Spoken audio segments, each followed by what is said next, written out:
I look at it individually each tournament. How can I go out and be the best version of myself and go win this event? And then you look at it afterwards and you go, what did I do wrong? What can I get better at? What did I do right and want to continue doing? And then from there, how do we implement those changes or those fixes into the next week?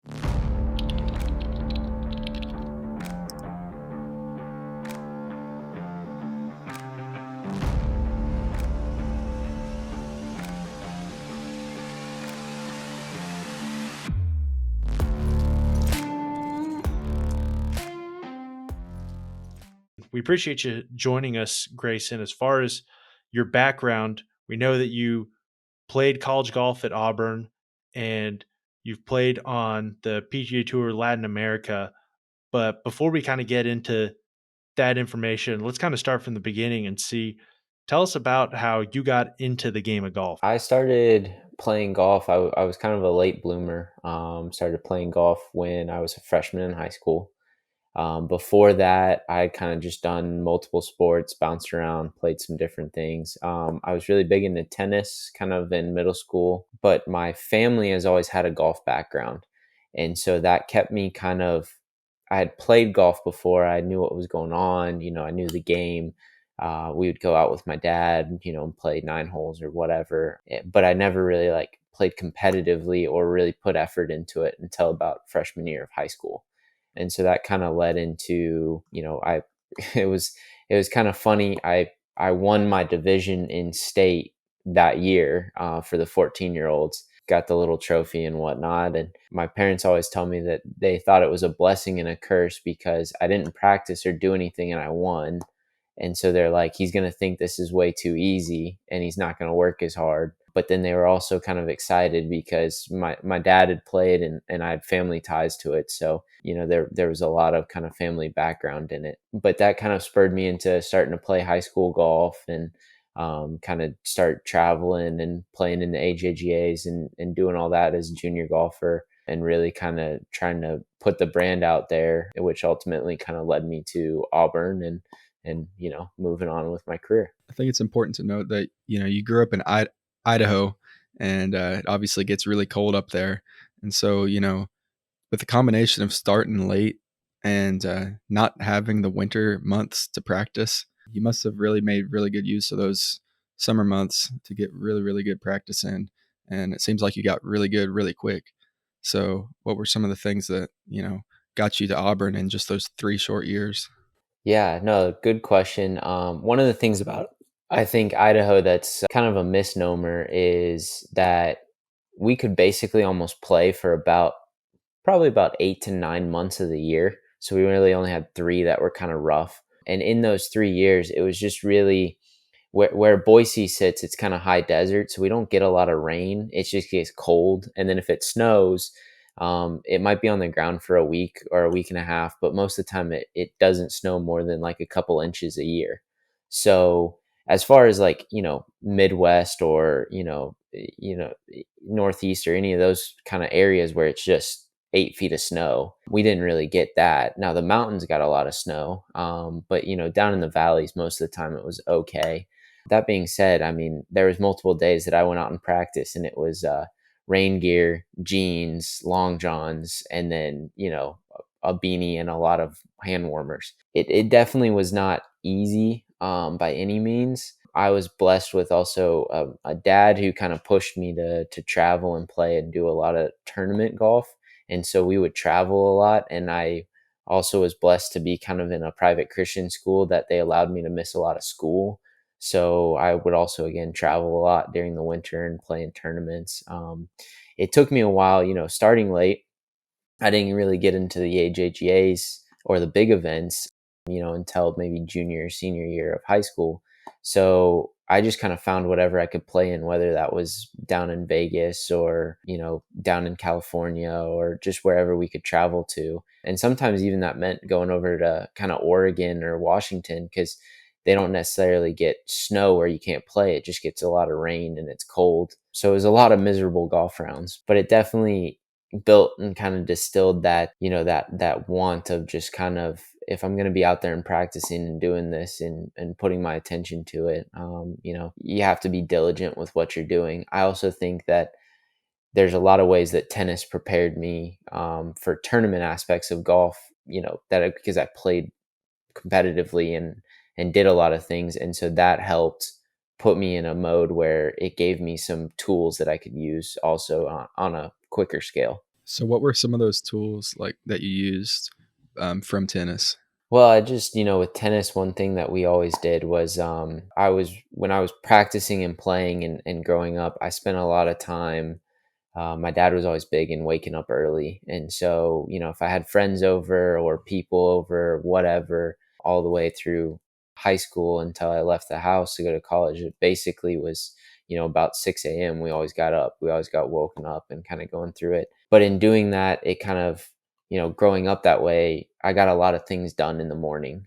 Just spent a lot of extra time. And there was times where, like, playing tennis in middle school, I was out with my coach at like 5:36 in the morning, just working on stuff. Now, tennis is crazy because if you're not like the best tennis player by the age of like 15, you probably don't have a shot of playing because it's so hard and going through it. But that kind of idea that I really had to focus and go through it, plus a little bit of the push from my parents just to kind of stay on track, and it wasn't always easy. I wanted to go. I enjoy being around friends and family and people, so I wanted to go to the lake and do this and do that, but or go skiing or whatever. And sometimes you just, I had to go practice and do some stuff, and kind of it's kind of that idea of like you put in the work ahead of time to reap the rewards later on.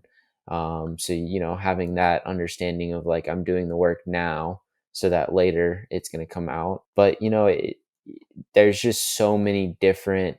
Everybody's kind of different in that aspect, I feel like, and I could point out a bunch of different things that I did and tools, but like there's some guys I know that they spent all their years hitting balls. They were better than me in high school and they played a little bit better than me in college, but right out of college they decided to not turn pro or go do something. So it really is kind of finding that balance too with everything, kind of finding what works best for you. Well, you found some things that worked well for you. We kind of talked about it. You said I didn't start playing competitive tournament golf until I was a freshman, and we kind of glossed over your high school career, but the come up that you had in that period of time, most golfers don't experience, most of the time that you're going to play at an SEC school, you've played like since you were very young and you have been one of the best at every age. You getting started as a freshman is a little late to get started in the competitive golf world under normal circumstances. And instead, you got started then and you won the AGGA Will Claxton Invitational, I think. And then I think you also won another one, the Ping Phoenix Junior. So playing in AJGAs starting late is impressive, and then winning AJGAs when starting late is also impressive. What do you attribute that, growth in skill that happened over a pretty short period of time to? Yeah, that's a good question. One of the things that I was blessed with, and is kind of crazy, but I had a really good high school team. All five guys that I played with, they ended up going Division 1 somewhere. Some, not big name schools, but they all, went to a D1 program, and they played college golf for most of them at least 4 years. So kind of went through full seasons of trying to play and work and practice. And growing up with them and some younger guys in Idaho, we kind of had this little group of people, kids that were all trying to make it, and we all were playing really good. And I think that there's a Bible verse that talks about iron sharpening iron, but like that idea of having competition all the time and people around, it really did make us all better. And then that led into, I was able to push the team, but I played freshman through senior year in high school. We won state every year that I was there. I won state my freshman year as an individual. I had a second and I think a third place finish in state. Now, the competition wasn't great, But I mean, like every year you're playing against my teammates who all went D1 and a few other guys from around the state that went D1. So, we had a handful of guys that you had to go out and beat and play half decent. And, that kind of also gave me the confidence that when I went out and played in some of the bigger tournaments, junior wise, that I could go and win and play well. And I was also, my dad always talked about when he was taking me to these tournaments or going through it, because he was kind of my swing coach growing up and working with him. He talked about the fact that like you got to go out there and we're playing in these events because you never know when you're going to win or when you're going to play good. So you want to, keep that rolling as much as you can and play in as many events as you can. But then, I broke through and I won one AJGA my junior year. And it was that ping at Carson Creek, which they don't, I don't think that course is still there anymore. But then I came back and I won the Claxton event in Auburn, which was pretty cool. And then I came in a span of like, it's like the unofficial fastest back-to-back win or something, because I flew across the country to go play in this tournament. But it was like a span of like 8 or 9 days. I won 2 tournaments, and so it just kind of was right timing, right, for that happening. But the kind of growing up of being able to kind of play at a lower level and learning how to win, learning what took, dealing with pressure, kind of going through it, and then kind of being able to also build into right place, right time, taking advantage of some opportunities. And then tennis helped with some of the ideas of, I still to this day, I love playoffs. I love pressure. Sometimes I play my worst golf when there's nothing on the line, and I play my best golf when everything's on the line. And so, those all kind of are things that I learned that work for me, that when tournament and you're coming down the stretch, I relied on, hey, I have a bunch of butterflies or whatever, but it's like, this is where I want to be and this is what I enjoy doing. And so I'm going to go out there and win. Or, you know, I'm playing and I'm not really playing great. Well, you got to keep your head down and just kind of working through it, because you never know when that's going to pop out. And I'm sure I didn't realize that at that age, but now looking back on it, I realize more of it from that standpoint and see more of those kind of tools, as I said, or kind of attributes. Those are good things to have in your toolbox, and I know that you used them well. You went to Auburn. Tell us about first just what made you want to go to Auburn, commit to there and playing there, being from Idaho, which is a little bit a ways from there.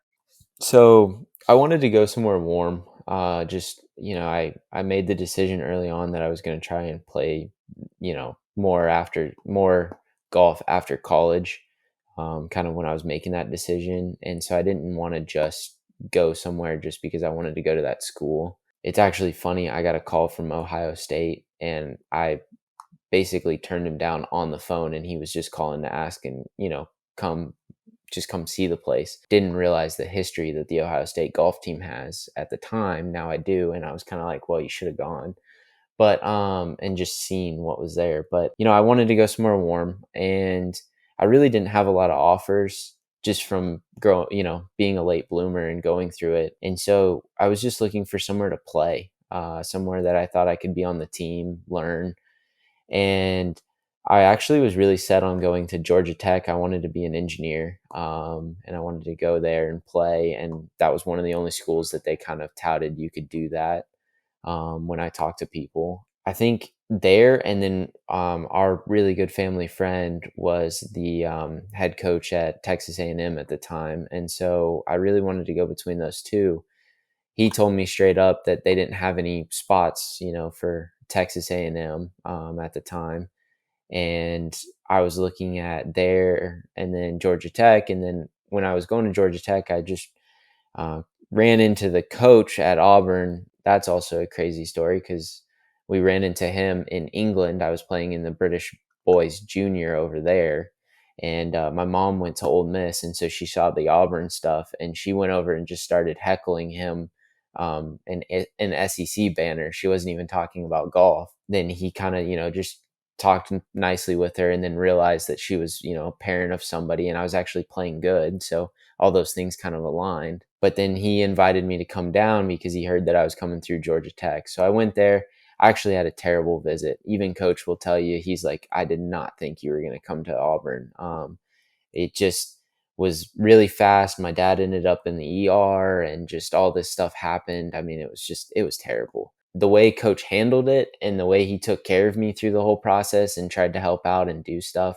I really resonated with that in the sense that like he was more than just a golf coach for me. And so that was somebody that I wanted to play with, for and be a part of. And I really liked Auburn. I really liked the area too. And so, fast forward to today, I still talk with coach a little bit and go through some stuff. And that was my big thing that I still tell, juniors and kids growing up is that you want to kind of find somebody that you want to have as a coach, but you also want to find somewhere that you enjoy because unfortunately, golf's not in the cards for everybody for the rest of their life. And so you want to find something like, I could have seen myself at Auburn without golf as well. You were able to get right into the lineup. You averaged 74 and a half in your freshman year. And I believe you took a red shirt in your sophomore year. But then by 2017, 2018, you were back in the lineup and you were down to average at 73.33. Now, I'm just curious, did you have an injury in your sophomore year, or did you just take a red shirt to gain more experience? Yeah, so freshman year I came in and I actually qualified for the first event. And at the time, the rules were if you play one event or whatever, you burn the season. It's a little bit different now, I think, but they're doing some stuff with like football. You can play like 4 games and have a redshirt season, and I don't exactly know the rules. But that was kind of the thing was I came in freshman year. We had a big class. We had 4 freshmen, and I'm pretty sure all 4 of us qualified for that event to go. And so we went to that tournament. I think there was like 7 guys, and that was eye opening because I think I shot like 81 one round. I played good in the qualifying.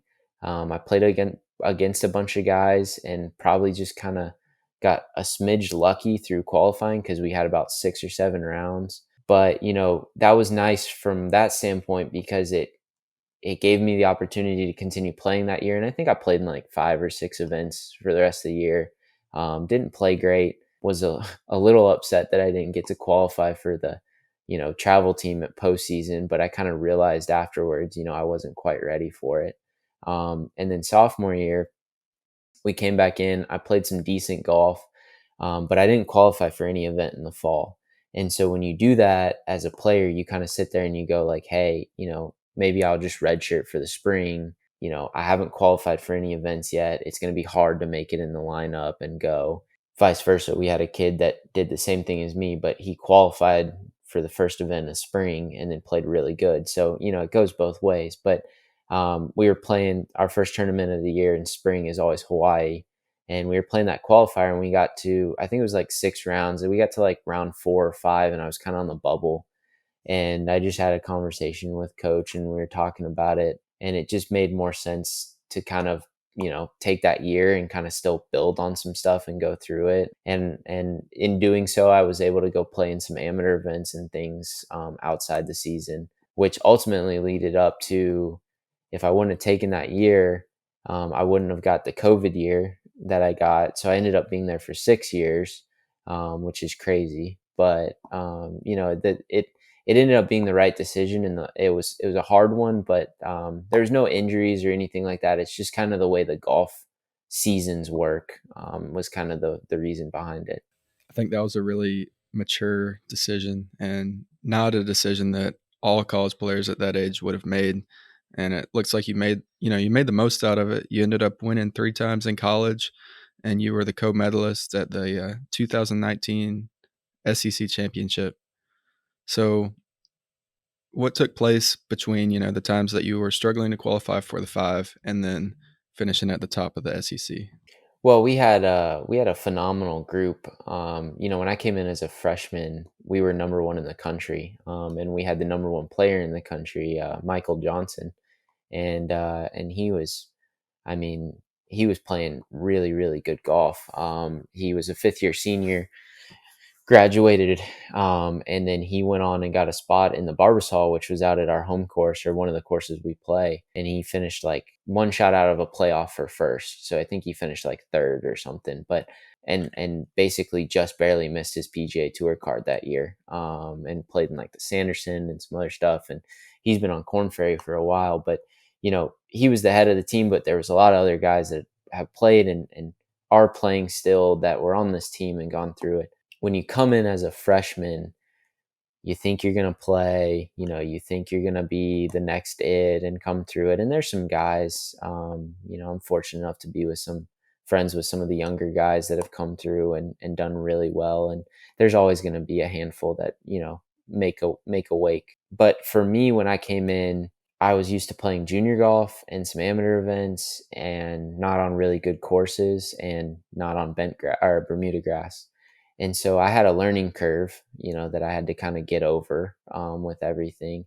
And then kind of getting comfortable in the situation. College is a big step and there's a lot of different things that pull you different directions. And so that was kind of the gist of what I needed to kind of get over. And it helps that I had a good coach around me. It helped that I had a good team. I wasn't necessarily best friends with a bunch of the guys coming in, freshman year, but after being there for 5 or 6 years, like we're really good. There's my roommate, for instance, we're really good friends now, and talk a lot. And so it's, you do a lot of growing up too. And I think that plays a part in it. But, from the golf standpoint, like Auburn was one of those facilities where you got everything there. And if you don't get better, that's on you. We always said that when we were talking to different people, is like we had the facilities, you got the range, you got golf courses. I mean, we have like 5 golf courses in the area that all have different features to them.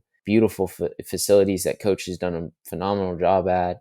And if you didn't get better at a program like that, then you're not going to get better anywhere. And that was kind of the mentality that I had. Was I was just putting my head down and working because I wanted to be in that lineup. I wanted to play. I wanted to go represent the team. And then once you start representing the team, then it's okay. Now I want to go win for the team. I want to go win for the school. I want to go play best I can.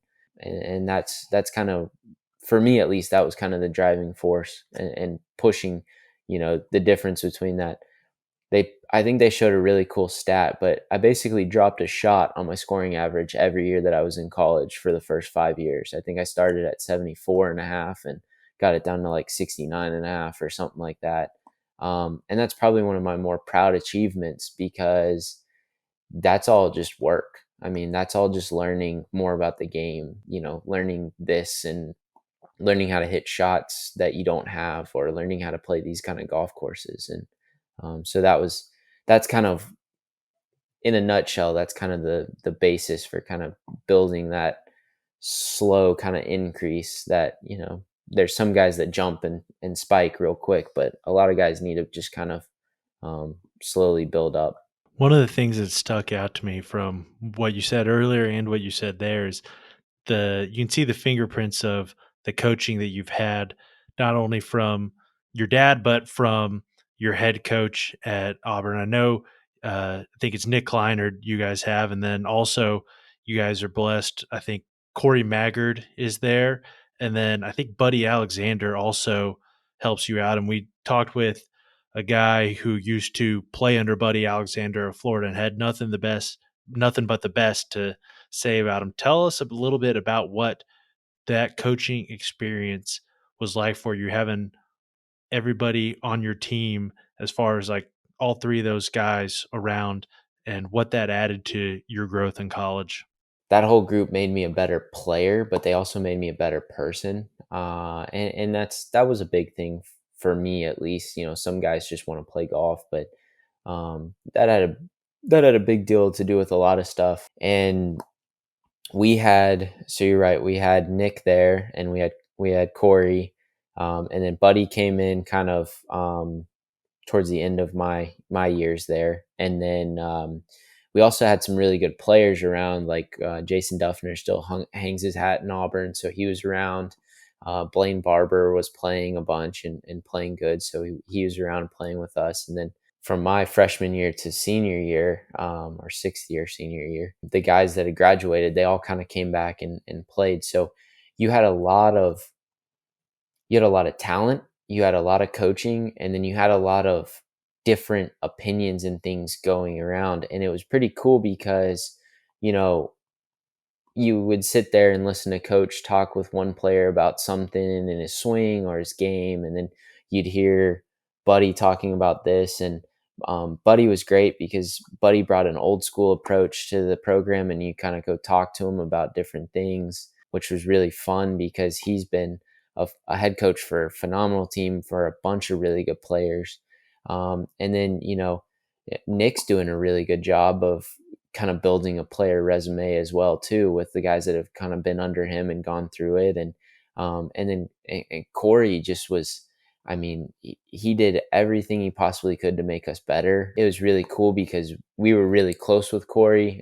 He's kind of moved on to a different position. He doesn't coach anymore, and they have Chris Williams in there now, who's a phenomenal player, and he brings a whole new dynamic to that. But Corey did a lot for us from a technical side, and he was really smart with like numbers and kind of the things going on. And so all of those pieces fit really well together. And I think that was something, especially if I was talking to, a junior golfer or someone who's looking to get into a program, there was no worry about our head coach was going to leave or move. There was no, hesitation of like, oh, I really don't like this coach, or, I don't like this. It was, from day one, we might not have always seen eye to eye or gone through, but I knew that the coaching staff had my best interest in mind. They wanted me to play the best golf. And then if I went out and played, like, good golf always takes care of everything. And so that was kind of the mindset of like, hey, we're going to help you. We're going to make you do it, but you make the right choices. You go do the right things. We're going to put the things around you to get better. But, at the end of the day, you got to figure out how to go play good golf, and we'll do whatever we can for you. And so it was really instrumental for me and a lot of guys. And I think, I think that that program set up something really special. And I think you'll see it in a few years once the guys start making it on tour and kind of moving out. I believe in it. It sounds like you had a good structure there, as you said. Tell us a little bit about how that structure approached playing tournaments in college. What was tournament prep like for you? What did the coaches teach you, and what did you do together as an individual and as a team to prepare for a tournament? Yeah, no, I mean, we prepared. We probably prepared harder in college than I do now for professional golf, and that's probably something that I maybe should look into. But I mean, like,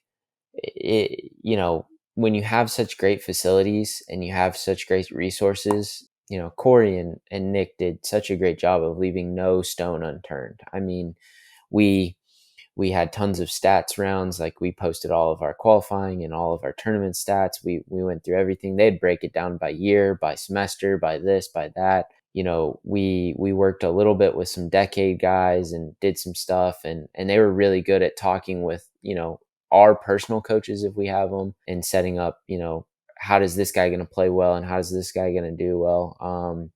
The year that I played really good at Sea Island in SECs, I was battling kind of a hook, and I hit a lot of 2 irons and a lot of like 6, 7, 5 irons into the greens, and that course is not really receptive for those.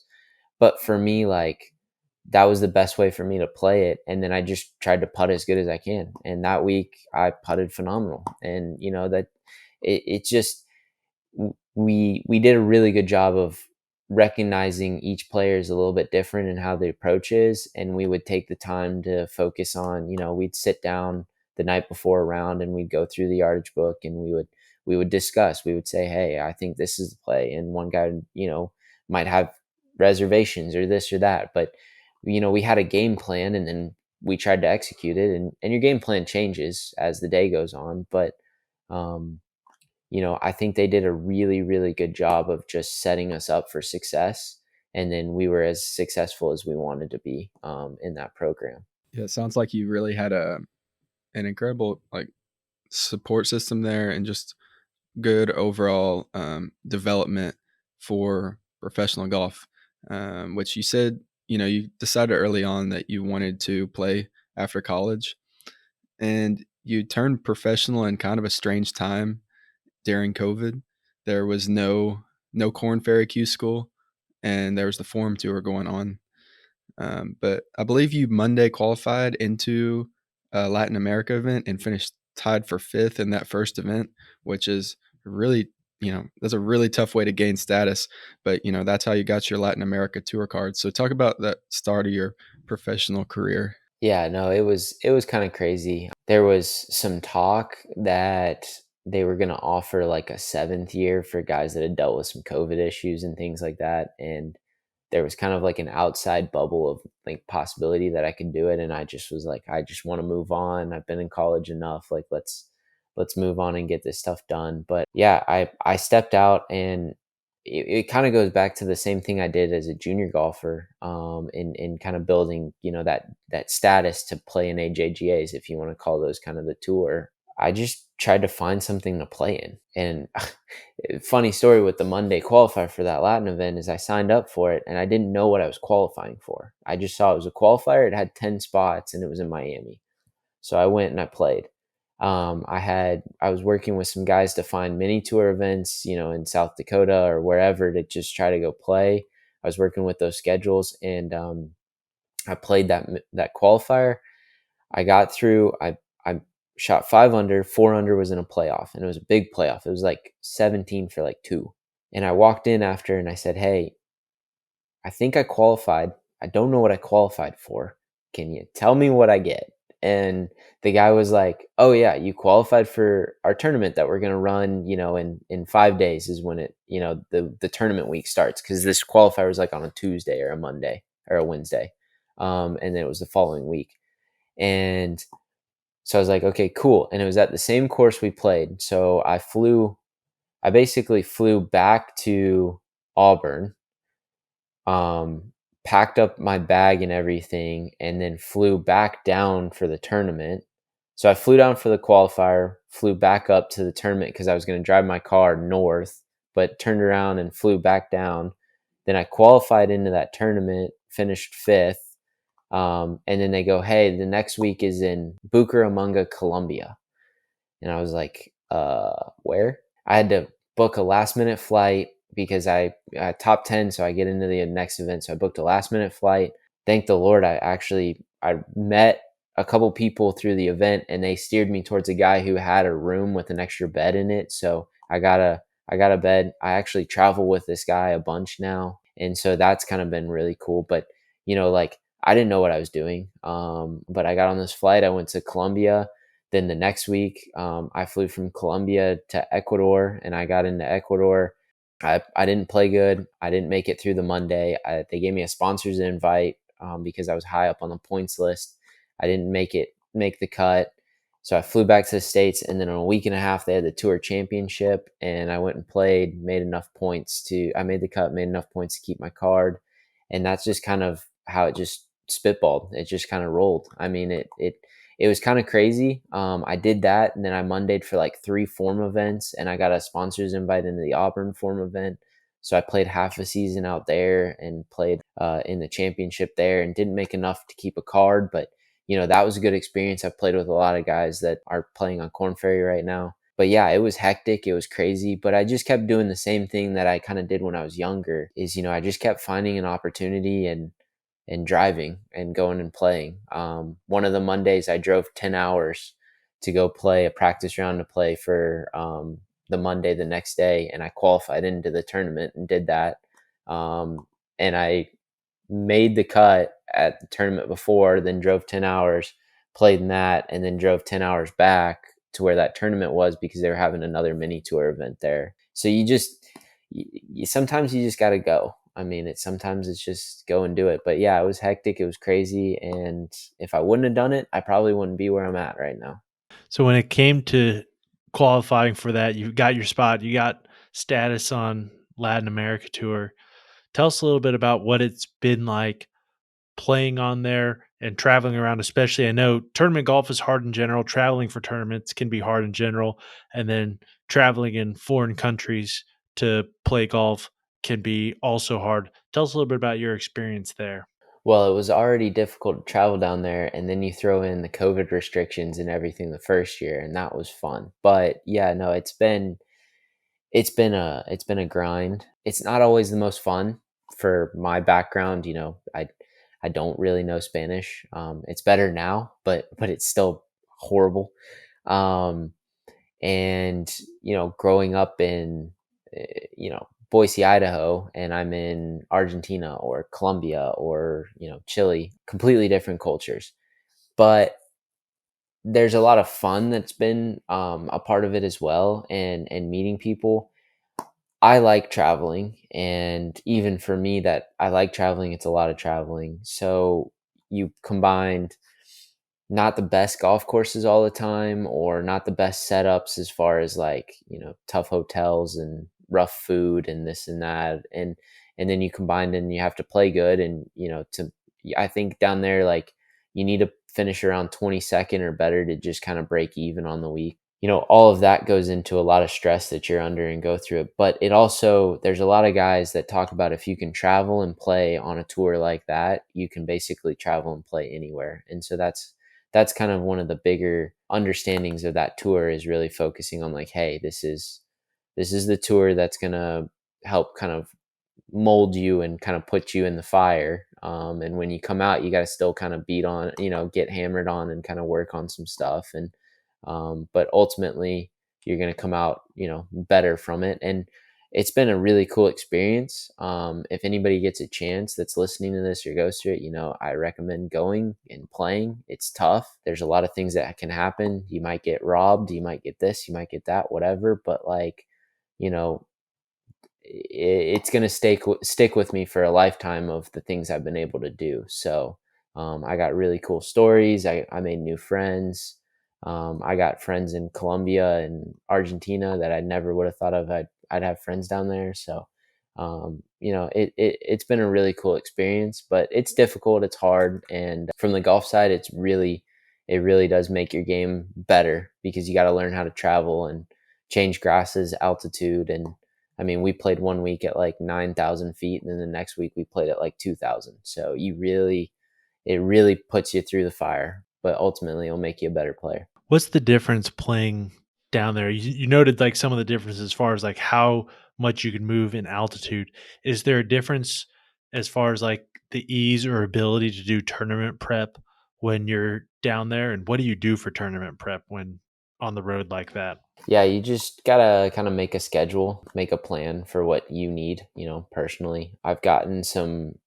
I struggled the first year getting in the gym just with traveling and going through it. So I got real tired towards the end of the year, saw some fatigue, some distance loss, things like that. Realized it's how important it is to be, in the gym, moving and active and kind of going through it. So, I've made a priority to start doing that. So you just have to find those areas that you have deficiencies at and kind of plan those. And then traveling down there in tournament prep, you might get one practice round. You make the cut, you play to Sunday, then you fly to a different country on Monday, and you won't get in until mid to late afternoon. By the time you get to the hotel, you can't get out to the course.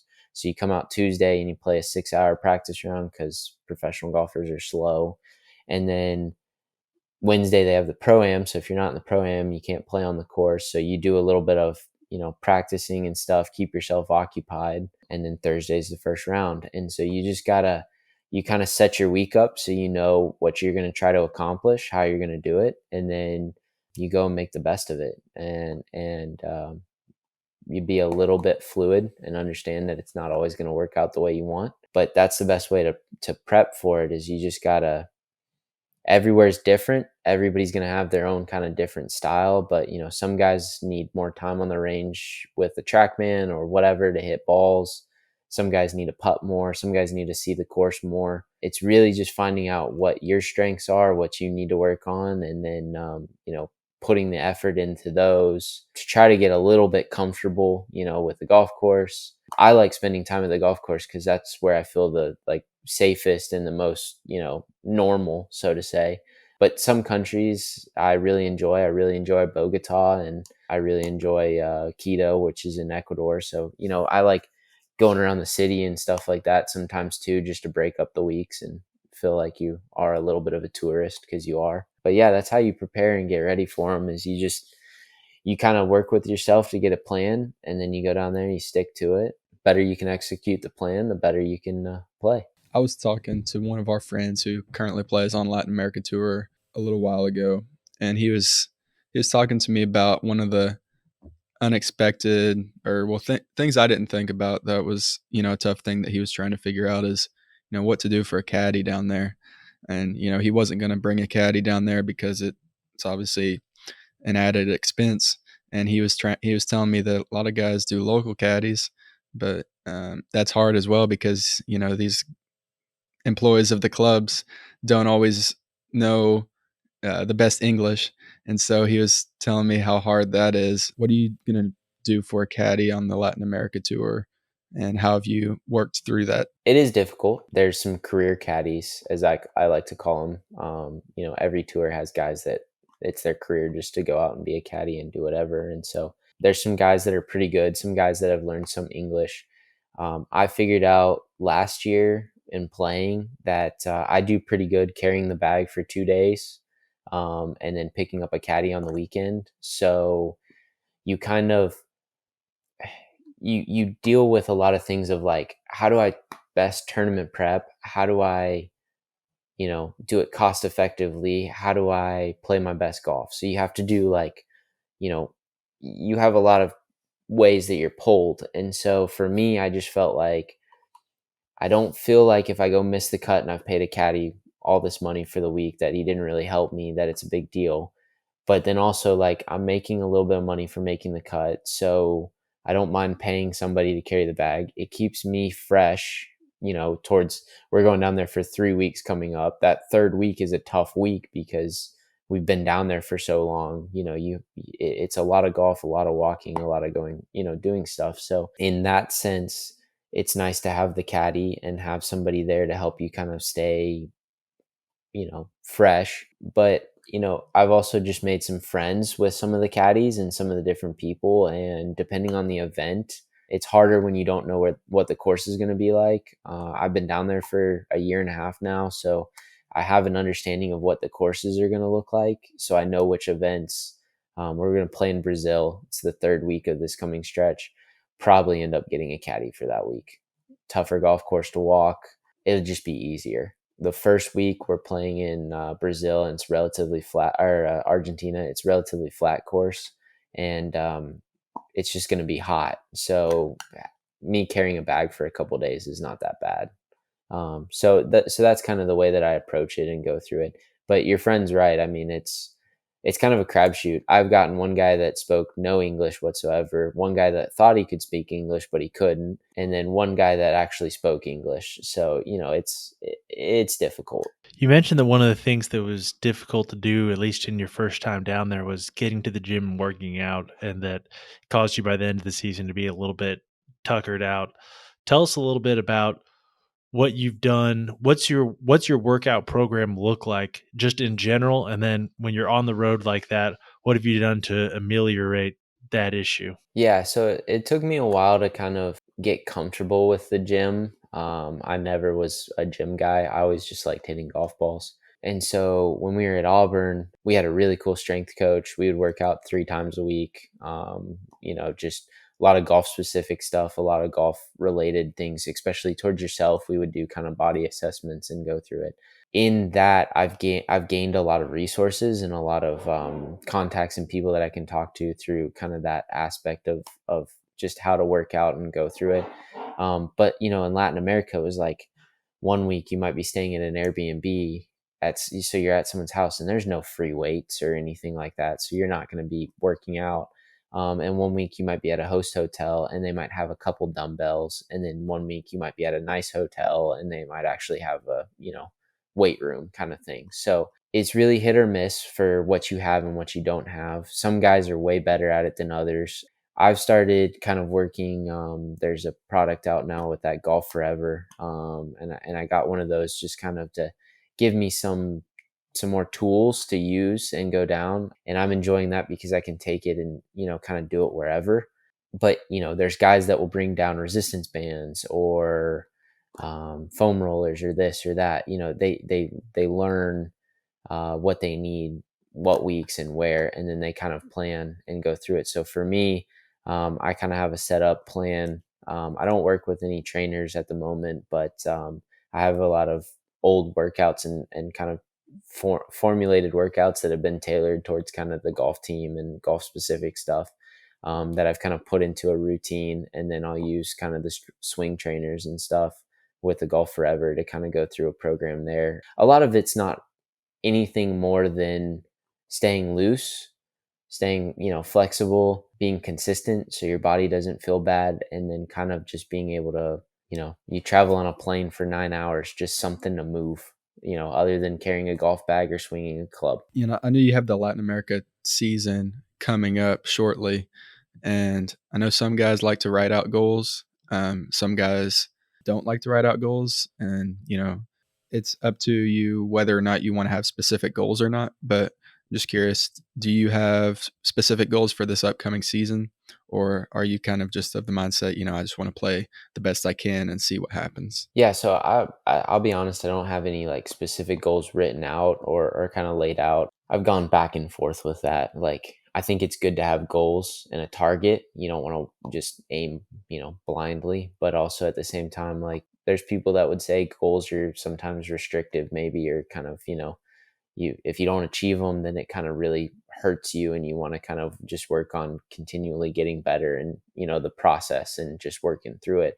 I don't think either one of them is wrong. I know, like, for me, just specifically with that goal of the tour and the way it's set up, like, I want to get more status. So obviously it kind of already has a goal in there of being inside the top. I think it's 10 now. It used to be 25 would get you the second stage, but I think it's 10 now.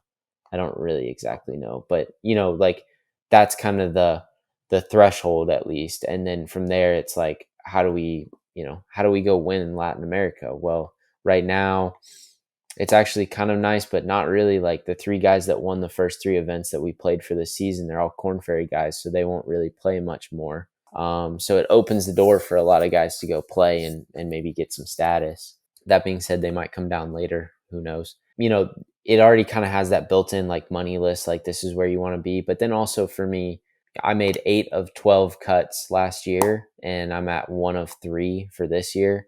So, it'd be nice to go hit, 8 or 9 cuts again and play well.